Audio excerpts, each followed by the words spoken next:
Welcome to Odessa Associates, Accounting and Finance Tutors.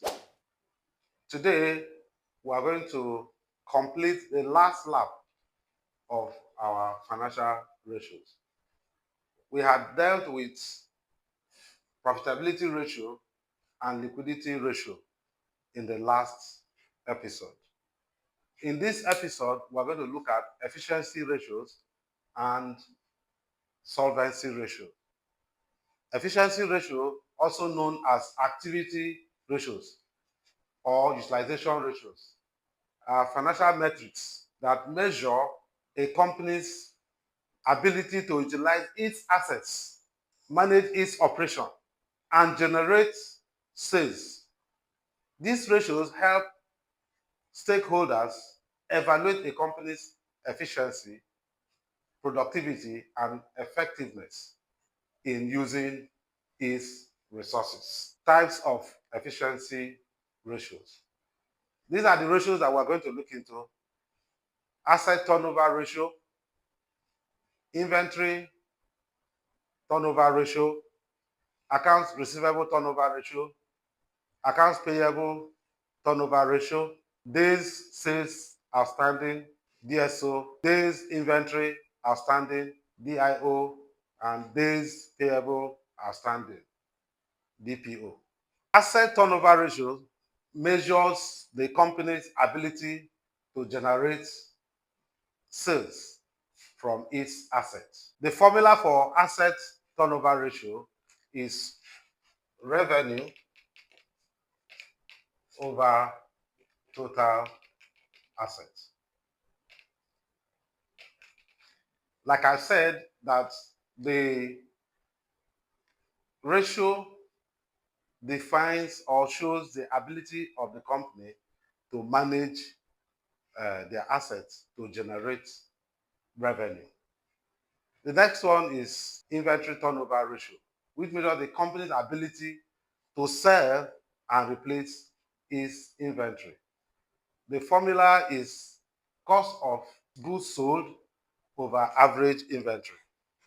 Cost of goods sold over average inventory. Now, the average inventory is equal to opening inventory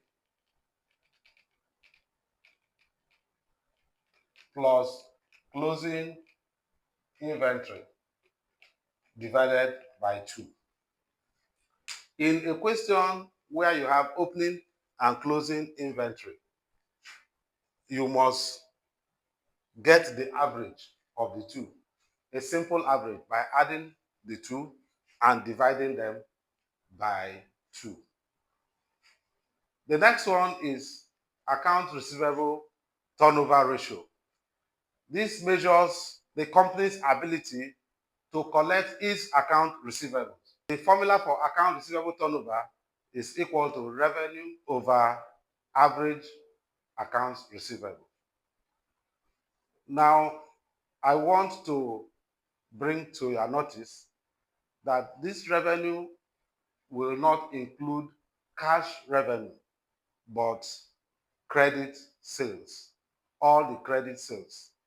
In a question where you have cash sales, you will not add it because cash sales cannot lead to receivables. It's only credit sales that leads to receivables. So if you have a total sales that includes cash sale, you must remove the cash sales from the revenue to be able to get the right computation.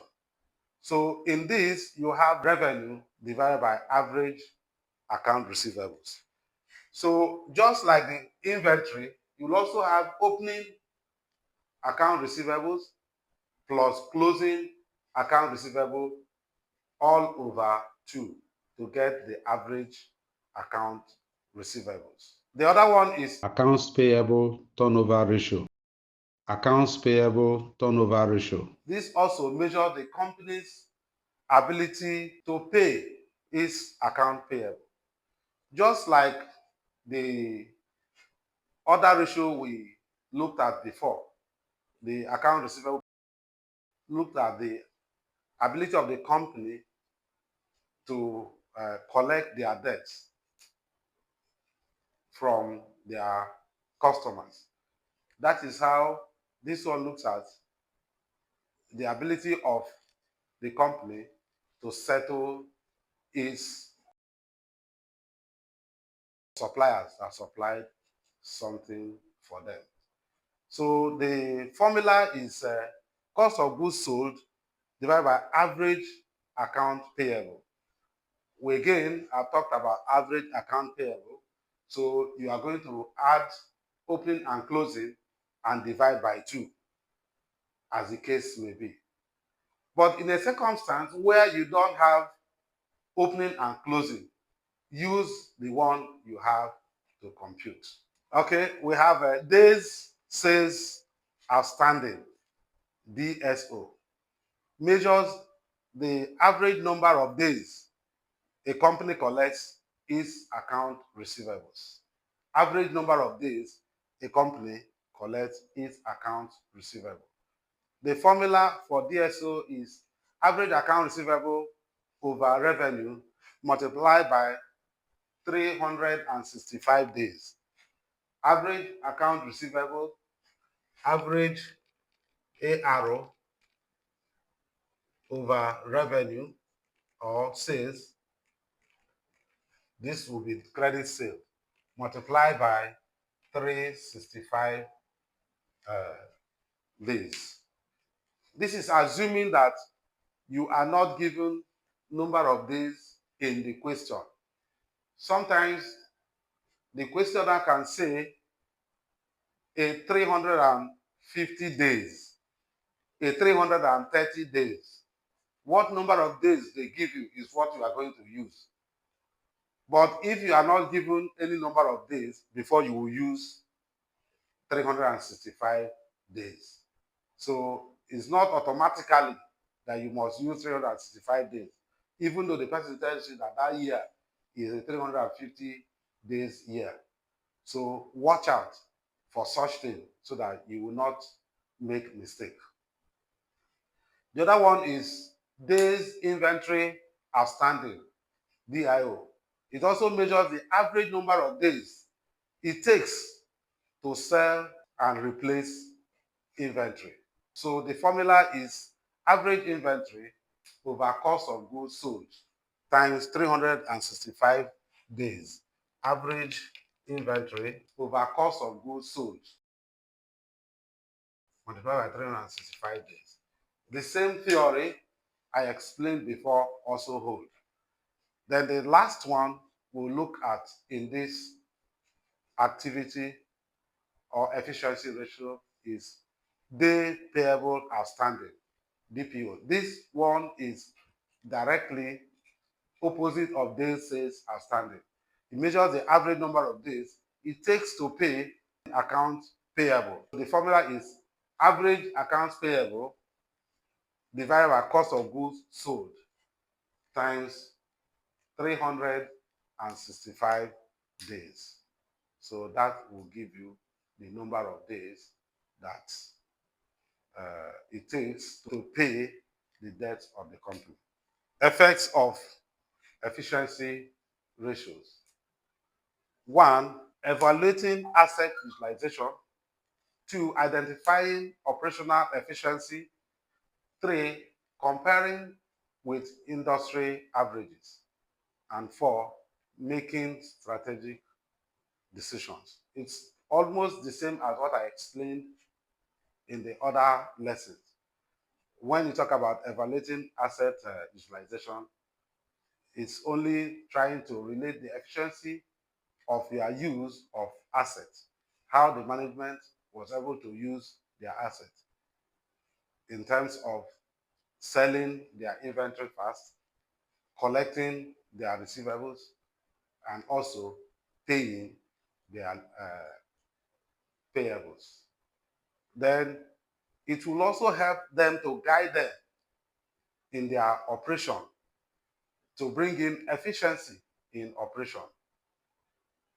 Because when they see that their turnover ratio is low, they will try to see how they can improve the turnover ratio. And then they do this by also comparing with the industry average or competitors to see whether they are on the right track. If they are not, they have to improve. And then it helps them in making strategic decisions. We want to go to another class of ratio, solvency ratio. Solvency ratios, also known as leverage ratios or debt ratios, are financial ratios that measure a company's ability to meet its long-term obligations, repay its debts, and withstand financial difficulties. These ratios help stakeholders evaluate a company's solvency, financial stability, and risk of bankruptcy. This is why I refer it as long-term solvency and stability ratios, because it also shows the stability of the company. Just like the liquidity ratio talks about short-term ability to meet up payments as and when due. That is how solvency and stability ratios are also computing the ability of the company to meet their long-term obligations. So we are going to calculate 5 ratios: debt to equity ratio, debt to asset ratio, interest coverage ratio, gearing ratio, and financial leverage ratio. Debt to equity ratio, this ratio measures the company's level of indebtedness relative to its equity. Just as it sounds, the formula is total debt over total equity. Total debt over total equity. This ratio shows the amount of the company's capital that is in debt and the one that is in equity. So that's what it shows. Now, the next ratio we'll compute is debt to asset ratio. Just as the name is to, it measures the company's level of indebtedness relative to its total assets. Debt to asset ratio is total debt over total assets. Total debt over total assets. We must know that the debt we are talking about here relates to the debt of the business. Then the other one is interest cover ratio that measures the company's ability to meet its interest payments. The formula is given as earnings before interest and taxes all over interest expenses.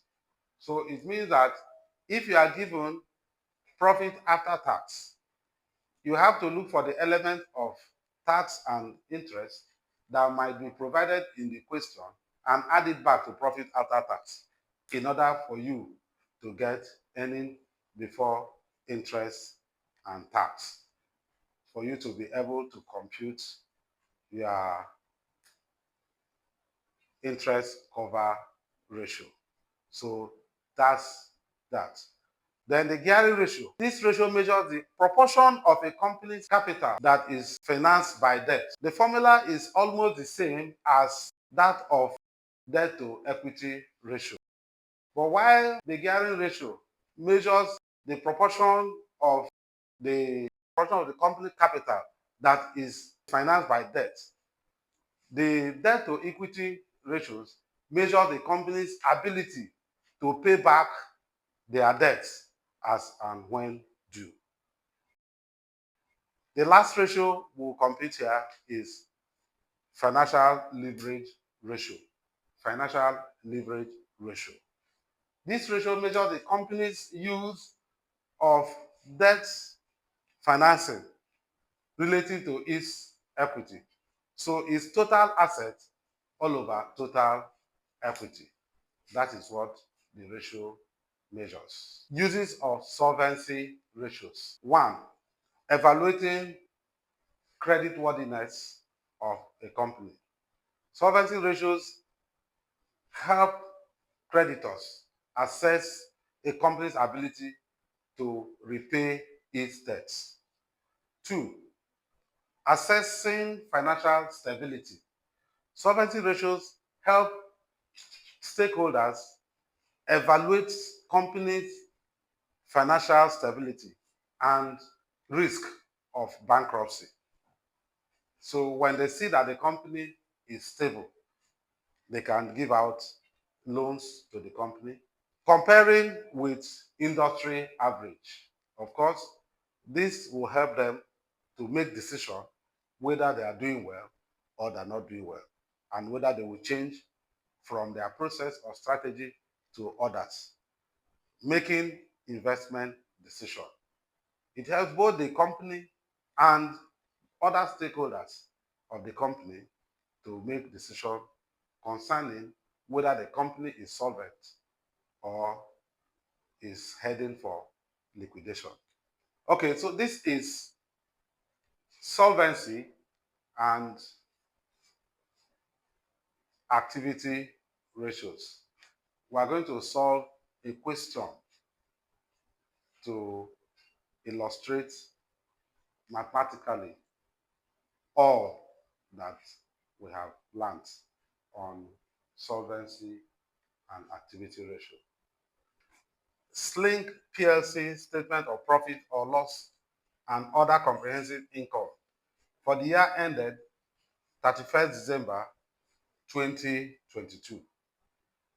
Revenue is 1 million, cost of goods sold 600,000, gross profit 400,000, operating expenses 120,000, operating profit 280,000, finance cost 50,000, profit before tax 230,000, tax expenses 46,000, profit for the year 184,000. Then Slink PLC statement of financial position as at 31st December 2022. We have asset, non-current asset, property, plant and equipment, 300,000, investments, 100,000, intangible assets, 50,000, total non-current asset, 450,000. Current assets, inventories, 120,000, trade and other receivables, 100,000, prepayments, 20,000, cash and cash equivalents, 60,000. Total current assets, 300,000. Total assets, 750,000.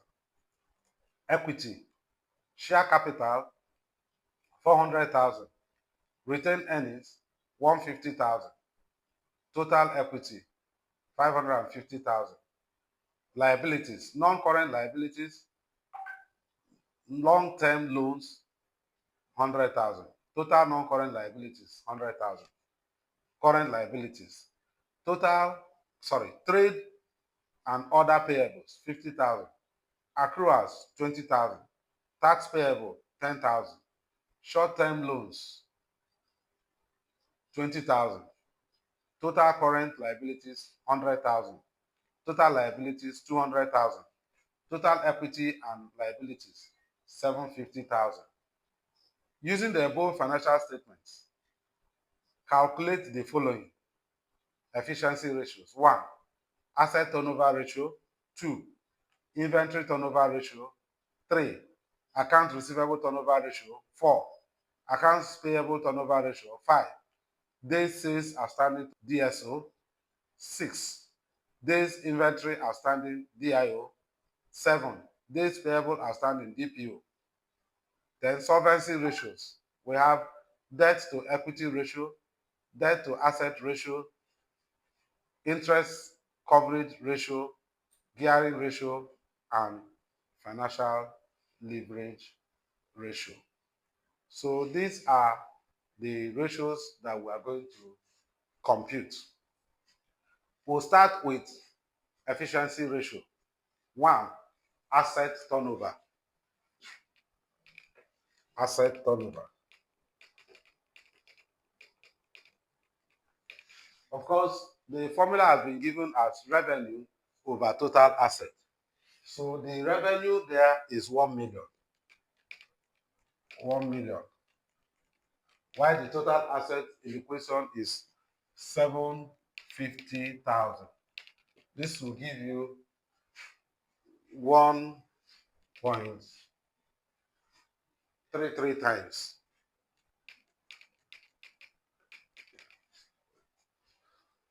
The ratio indicates that for every 1 naira of assets, the company generates 1 naira 33 kobo of revenue. This suggests that the company is using its assets relatively efficiently to generate sales. The next is inventory turnover ratio. Of course, we are given the formula as cost of goods sold over average inventory. In the question, we do not have opening and closing inventory. It's only one inventory we have. That's the closing inventory. So that's the one we are going to use. So we have as cost of goods sold 600,000. 600,000. And the closing inventory we have is 120,000. 120,000. So it will give us 5 times. 5 times.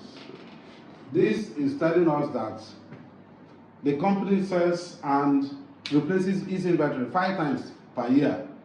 This suggests that the company has a relatively fast inventory turnover and is able to sell its products quickly. The next one is account receivable turnover. Account receivable turnover. AR turnover. We are given this as revenue over average account receivable. So we have revenue as 1 million and the account receivables we have is 100,000. Here again, we do not have opening and close, so we are using the closing account receivables, which will give us 10 times. What it means is that the company collects its account receivables 10 times per year. This suggests that the company has a relatively fast collection period and is able to collect its receivables quickly. Accounts payable turnover ratio. AP turnover ratio. Of course, the formula is given as cost of goods sold over average accounts payable. Here again, the cost of goods sold is 600,000 and we have just one account payable in the question, not two, which is 50,000. And then we have 12 times as the result. This ratio indicates that the company pays its accounts payable 12 times per year. This suggests that the company has a relatively fast payment period and is able to pay its payable quickly. As you can see, 12 times is just like once every month they make payment. DSO, days sales outstanding. This average account receivable over revenue times 365 days. The average receivables is just the closing receivable which we have there, and it's 100,000. DSO. Receivables over the revenue, that's 1 million, times 365 days. This will give us 36.5 days. 36.5 days. We can approximate this to 37 because we don't want to have 0.7.5 days. So what it means is that the company debt stands out for 37 days before they collect it. This suggests that the company has a relatively short collection period. Yeah, because if you look at companies today, some companies have 60 days to pay the people that work for them. And some say if you submit your invoice, even if it's at the beginning of the month, it will not count. That month that you submitted that invoice will not count until the next month. So if a company is collecting his debts within 37 days, we will say that that company is doing well. The next ratio we're going to calculate is days inventory outstanding, DIO. The formula is average inventory over cost of goods sold, DIO, is equal to, according to the question, average inventory is 120,000 over cost of goods sold, which is 600,000, multiplied by 365. We have 73 days. 73 days. It shows that it takes the company approximately 73 days to sell and replace its inventory. This suggests that the company has a relatively long inventory turnover period. 73 days is almost 2.5 months, and it's quite long for inventory to last this long. Days payable outstanding, DPO. The formula says average accounts payable divided by cost of goods sold. Average accounts payable here is 50,000 over 600,000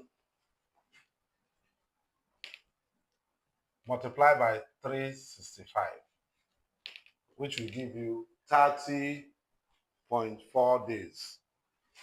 30.4 days. I'll just approximate to 30 days. This ratio indicates that it takes the company approximately 30 days to pay its accounts payable. This suggests that the company has a relatively short payment period. So you can relate this with the payable turnover. That one was monthly. This one is 30 days too. So it relates. It means that the company pays their debt faster than they collect their debt. So these are the ratios that we have computed in efficiency or activity ratio. So the next one that we'll look at in the question is solvency ratios. The first ratio we are told to calculate is debt to equity ratio. Debt to equity ratio, debt to equity ratio, as we have said, is equal to total debt divided by total equity. Total debt here is 200,000 and total equity is 550,000. 550,000. So it gives you 0.36. This is telling us that for every 1 naira of equity the company has, 0.36 naira is in debt. This suggests that the company has a relatively low level of indebtedness, a strong equity position. Strong equity position. For every 1 naira, the company has a debt of 0.36 naira. The next one is debt to asset ratio. Debt to asset ratio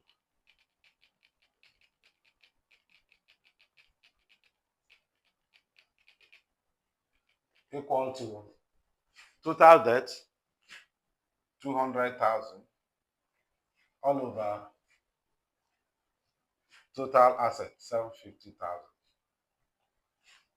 This will give you 0.27. This ratio indicates that for every 1 naira of asset, the company has 0.27 naira debts.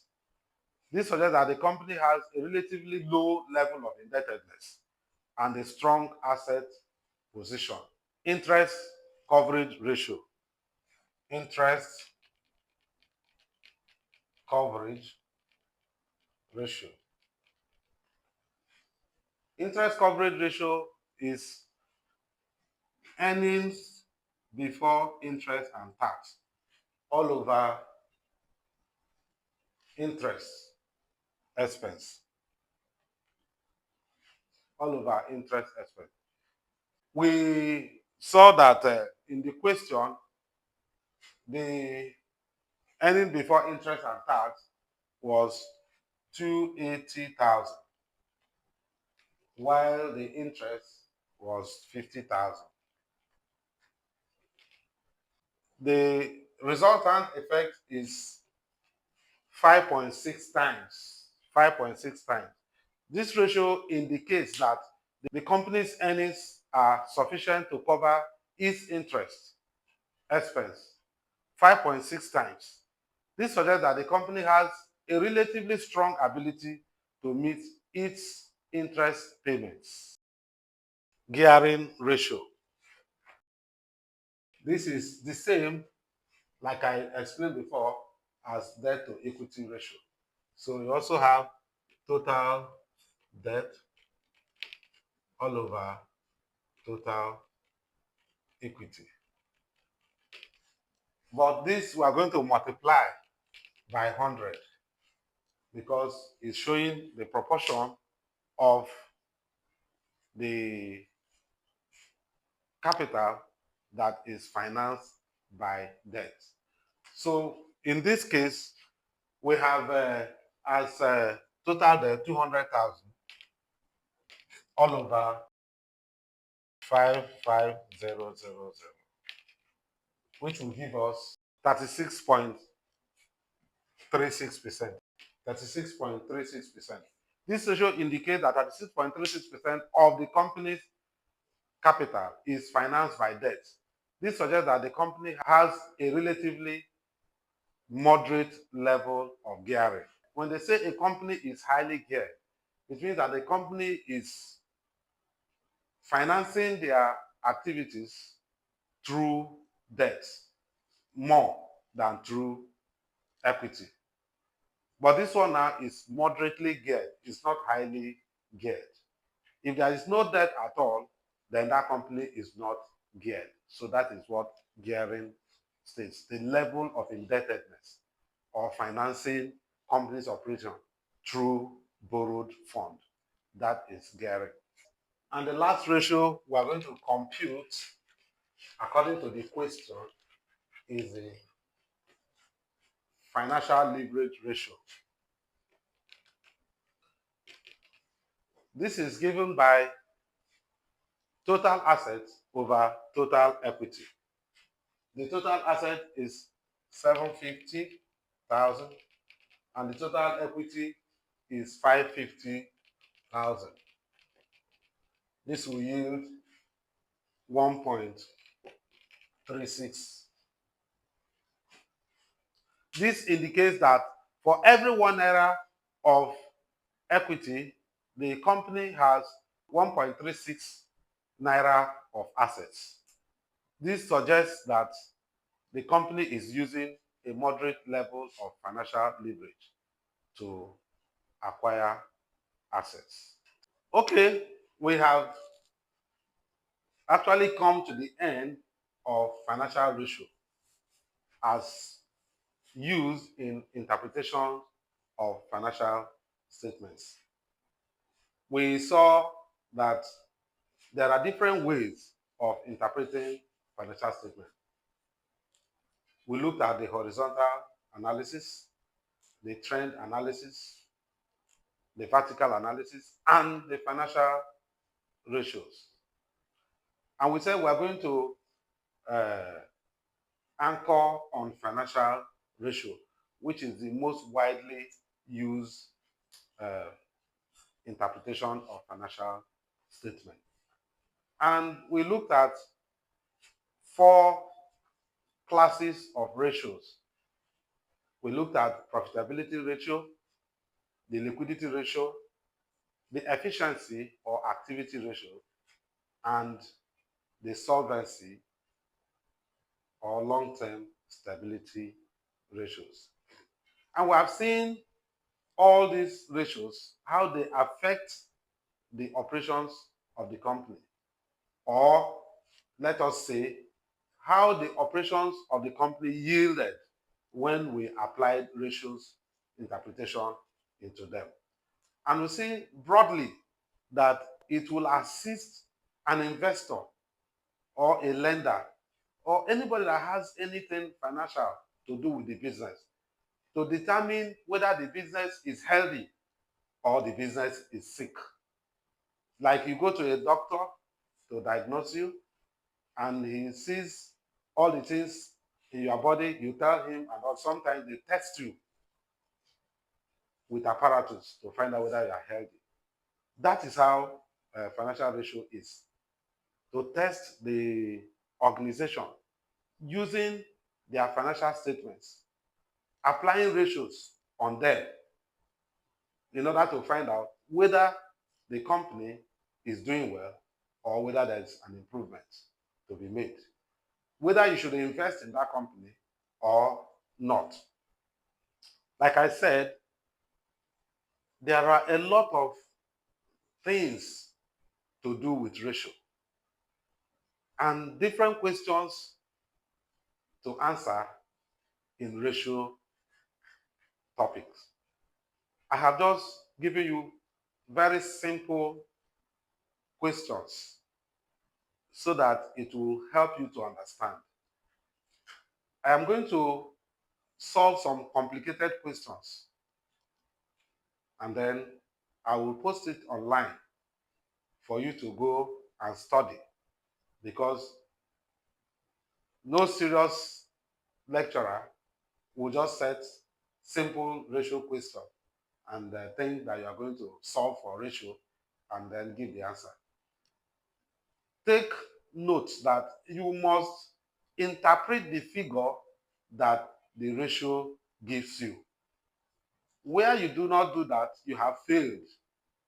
Solving for the ratio alone is not enough. When you get the answer, what is the answer telling you? In fact, that is the major thing. Because for you to make decision, it is the answer you got from it that you use to make decision. So you will see that it's going to be very important that you keep tab with us, since we are going to solve more complicated questions and will help you, both those writing professional exams and those doing those university and whatever. So we are asking you people to continue to follow us in YouTube. We are also in Facebook, TikTok. We are also in Instagram and X. So you follow us, we'll give you more insights. Our resolve is to develop and empower